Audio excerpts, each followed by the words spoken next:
Bonjour, je m'appelle Laureline Brochot, je suis ostéopathe et je vais vous donner des conseils pour rendre votre grossesse encore plus agréable. Tout premièrement, je vais vous donner des conseils d'étirement pour les rendre encore plus efficaces. Et ensuite, je vais vous donner une technique de point d'inhibition que les ostéopathes et les kinés utilisent pour soulager n'importe quelle douleur.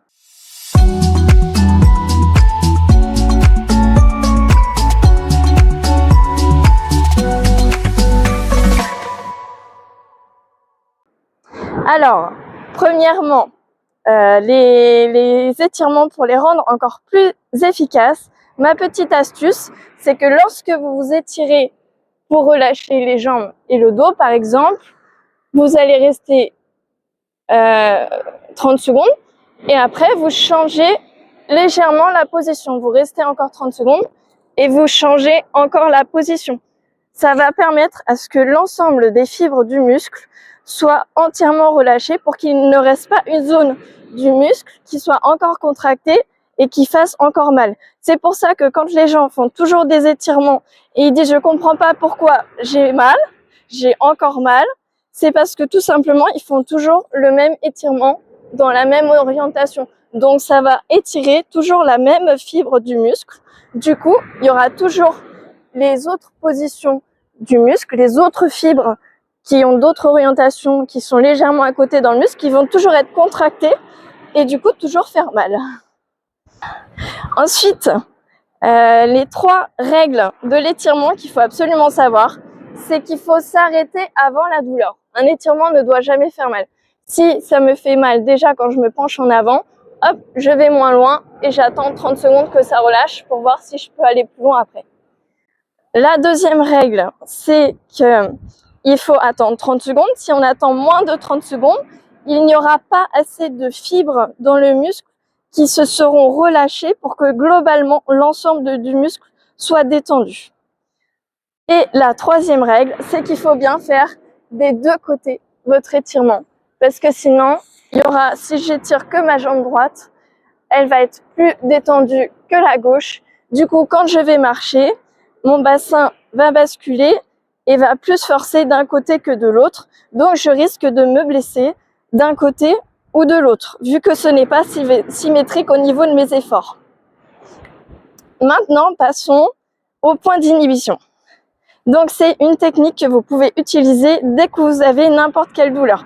La seule règle, c'est que si ça fait trop mal, quand vous appuyez avec votre point d'inhibition, c'est que généralement c'est inflammé.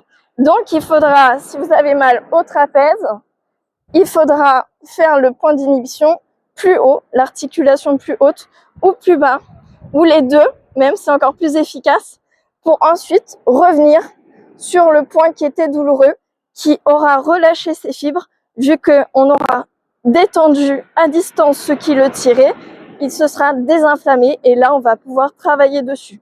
Donc tout simplement, vous avez un point qui fait mal, vous appuyez dessus 30 secondes, vous attendez que ça relâche. Alors pour ceux qui sont un peu plus experts, vous allez pouvoir sentir au bout de 5 à 30 secondes que le muscle devient légèrement plus mou.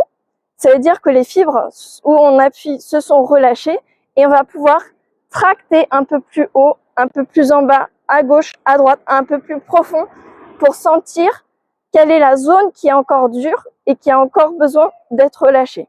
Bon, ça, c'est une technique que les ostéopathes s'entraînent des années pour maîtriser. Mais vous, tout simplement, une fois que vous avez passé 30 secondes, vous regardez, en général, le point, il est moins tendu. Ou sinon, vous restez légèrement plus longtemps, 1 minute, si ça fait toujours encore un peu mal. Si ça fait trop mal encore, c'est généralement qu'on appuie trop fort. Faut pas appuyer trop fort parce que si on appuie trop fort, le muscle, il se met en défense. C'est comme si on voulait faire un étirement d'un coup. Je fais le grand écart d'un coup, je déchire tout. Et les muscles vont se contracter en défense, je vais avoir mal parce que ça aura déchiré des fibres musculaires. Donc là, on appuie doucement et on attend que ça relâche pour appuyer plus profond. En fait, ça doit soulager la douleur.